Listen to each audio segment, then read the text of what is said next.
Greetings, Trinity Church. Thank you for taking the time to view this. It's great to be with a couple of colleagues here from Trinity Church today as we simply give an overview of Trinity's financial life and financial health, as we say. I've got with me today a few people who are part of overseeing Trinity's financial health. First of all, a member of the staff, Jan Hildebrand, who is our Director of Finance. Second of all, a volunteer here at Trinity, our Treasurer, Jennifer Weideman. And then third, another volunteer of our parish, Chad Hardy, who is the chair of our investment team. And together today, we simply want to give you an overview of Trinity's financial life, where we get our money, where we spend our money, how we generally invest our money, um, the types of funds that we have. Most importantly, we are here today and sharing today because one of the principles of Trinity's vestry, and has been for many years, is that we have a principle of transparency. The financial life of Trinity Church is open and transparent to all members of Trinity, and all members of Trinity are able and have access to the financial information of Trinity and should feel free, if they desire to do so, to give a call to Jan Hildebrand and ask any questions you might have about our financial life. And that's really important. It's a value of Trinity Church, it's a value of our vestry, and it's a value of me as our rector. So um, please do know that that is who we are. And so let's just spend a little bit of time. We don't want to take too much time, but we want to spend a little bit of time looking at Trinity's financial health and wellness. And to do that, I'm going to share a brief power point, if you will, and I need to start in this way. And we are uh, one of the ways in which, after Helene, our stewardship team came together, our finance folks came together, and we asked a question about who is God calling us to be in this coming year? What are the ways in which we have been called to show up in our community? And after so much unknown, we just heard this biblical passage come to us. Fear not, I am with you. I am your God. I will strengthen you. I will help you. I will cause you to stand. That God is our rock and our salvation. And here we are in the mountains, and God is like a mountain that shall not be moved. This message from Isaiah really has been something that's informed our way of looking at our life here as we go forward into the fall and into the 2025-2026 year. Let me share with you a number of people who are important to the life of finance here at Trinity. Well, first of all, it's our vestry. We have three classes of vestry, and the members of the vestry are listed here on the left-hand side. Tom Williams is our senior warden. Nancy Dexter is our junior warden. Our senior class is Steve Bennett, Graham Browning, Stuart Camblus, Sharon Lechner, and Tom Williams. Our middler class, as we say, is Nancy Dexter, Carol Hedden, Tina McGuire, Craig Weeks, and Richard Wrightson. And our junior freshman class is Ann Blainott, Mark Dodonna, Elaviv Donahue, Peyton Evert, and Mike Smith. We do have a finance committee, a finance team here at Trinity that quarterly overlooks all of our finances, makes recommendations to the vestry, that is chaired by our treasurer, Jennifer. Of course, our wardens are part of that team, myself and our associate uh, Amy are part of our team, and we've got Steve Bennett and Carol Hedden. And then on the staff is Jan Hildebrand and Robin McNeil. And then we have our investment team. Chad Hardy, of course, is our chair. And then Nancy Dexter, our junior warden, is our vestry liaison. And then Jeff Howden, Fred Gross, Jim Gunn, and Vince Childress. A number of people are part of the investment team that are not voting members. Myself, our treasurer, and our staff members, Robin and Jan, and Tom Williams. So you will see that we have a large group of people who help us overlook the financial life and health of Trinity. Next slide. Um, I wanted to take a moment, of course, to look at Trinity by the numbers. This is um,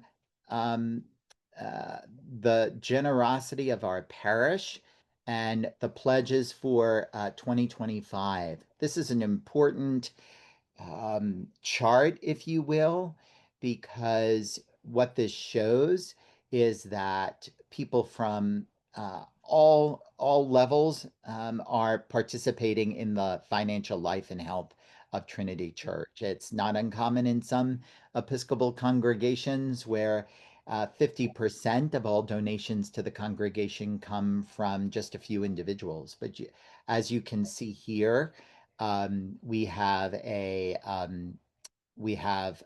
really a spread of individuals all over the life of the congregation who participate in their annual giving to Trinity. Here is a summary of revenue and expenses for 2025. And as you can see, we are right on the money. This is from January through the end of May. And you can see that our expenses are right in line with our revenues. We have some other income under revenues. Some of what we have not yet received are endowment funds that just are not dispersed until later in the year. So this is where our overall revenue and expenses for 2025 sit from January to May. I think it's really helpful for people to see the sources of revenue that we have at Trinity Church. And this is a simple pie chart that shows and I think once again, what's really powerful about this chart is that it is not uncommon in many Episcopal churches, especially the age of Trinity, that 50% of the money that they have for ministry and mission each year comes from endowment. You can see here at Trinity, we have pledges and open offering account for 81% of all of our sources that we have for mission and ministry each year. We have about 12.5% in endowment and investment, and we get just a little bit from the use of our building. We offer our campus for nonprofits and just a few other organizations that make donations to Trinity for the use of our campus when they're meeting or having an organizational event. And then, of course, our parking. We do have all things being equal, we have nearly 90 some spaces of parking. And so during the week, we do have those open for folks to pay for. Yeah. The next chart is expenses. And you can see here, let me change this outlook here a little bit. You can see here the expenses and where they go. And we have, of course, the clerical staff, administration, outreach, facilities, education and formation, worship and music, and parish life. And to note, I do believe, is that it's not uncommon in many congregations for outreach and mission as far as the annual budget of the congregation to be zero. And then other events are held to raise money for that. One of the other principles that I think it's important for all members of Trinity Church to know, values of our vestry, myself, and this congregation, is that we are committed to tithing 10% of every pledged dollar that comes into Trinity Church. So that is funds that are put to use for our outreach and mission. And let me just say a few words about that. This is really just an overview, but on the one side of the screen, I'm not sure if it's your left or right, but on one side of the screen, we have partnerships and missions. These are all ways in which we partake in carrying out the gospel of Jesus, um, among many other ways, but these are some of the ways we carry out the gospel of Jesus by partnering with a number of organizations in the life of our community that we believe are doing gospel work.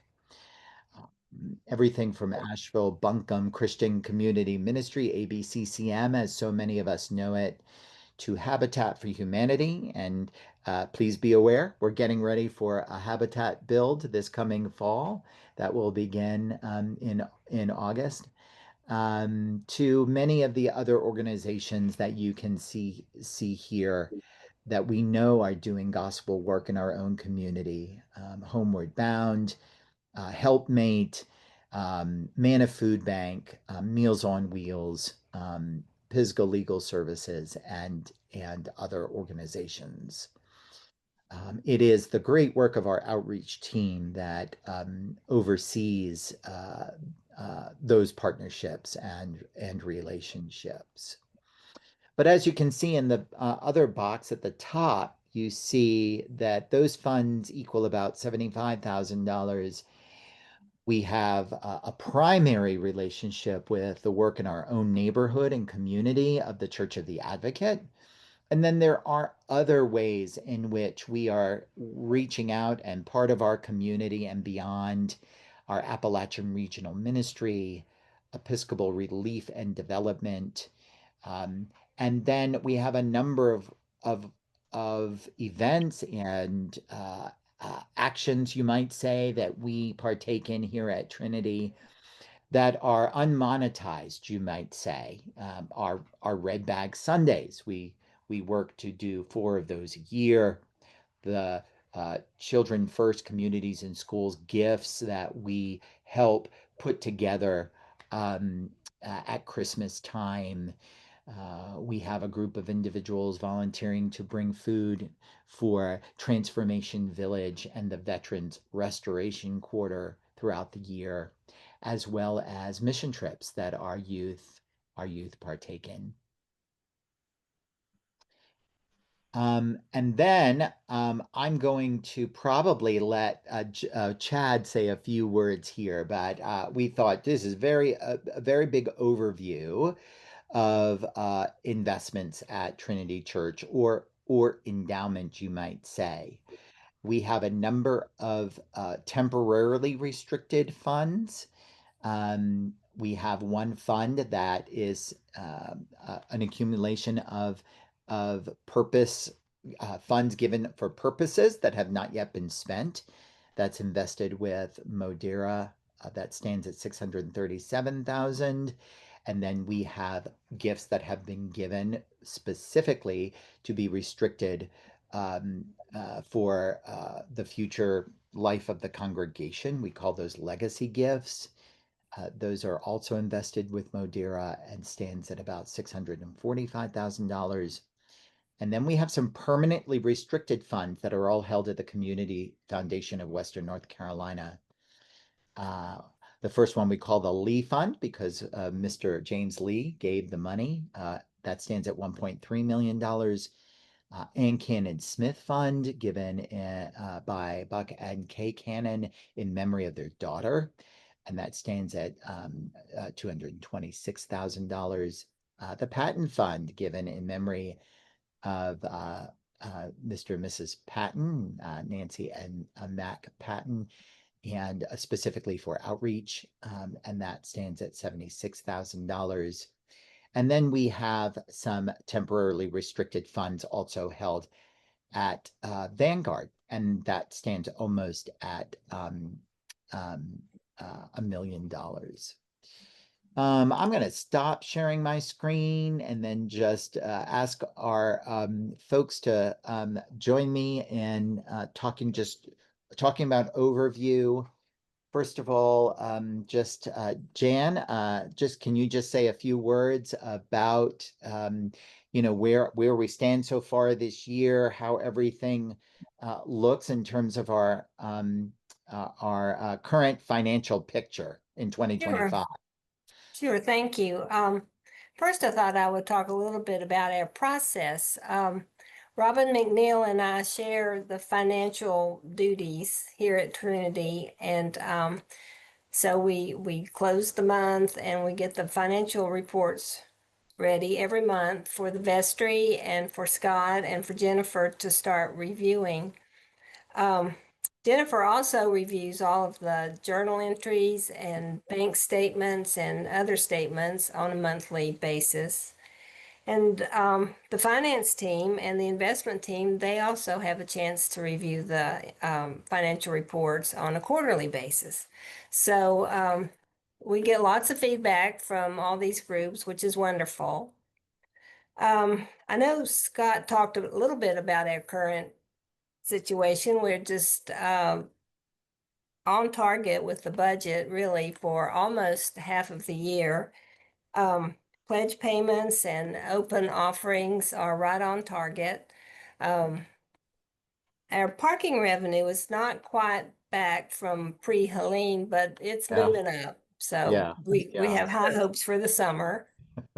Um, and our expenses are just a little less than budget. So overall, I think we are seeing a balanced budget, and it should continue through the year.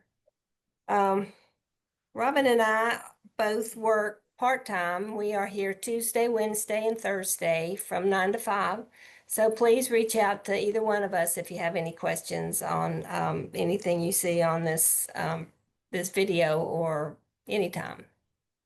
Thank you, Jan. Thanks. Thanks.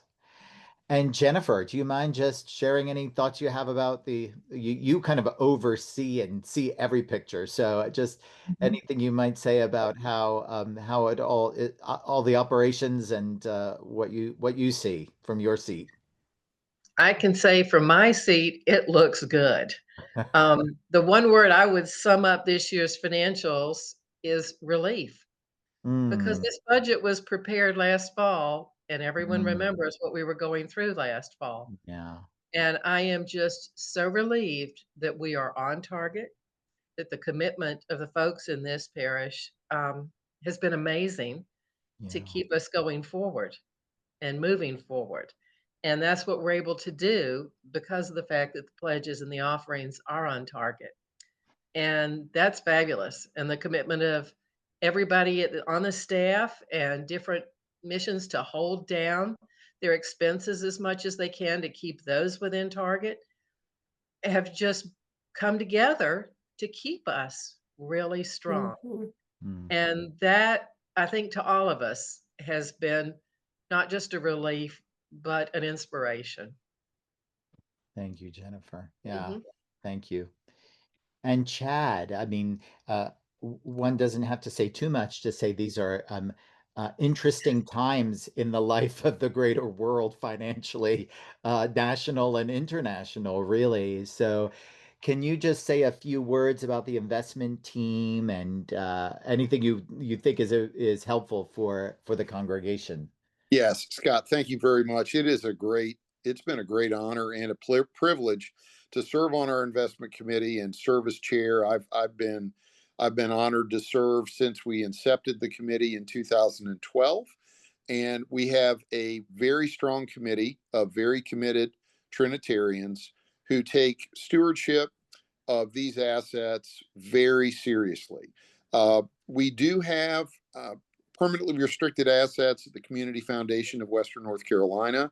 And we have our assets with both Modera, who actively manages the assets and uses a mix of individual stocks, low cost exchange traded funds, some mutual funds. And at Vanguard, we are utilizing passive investments as well as some actively managed investments. And our focus is on making sure we have a proper mix for our assets.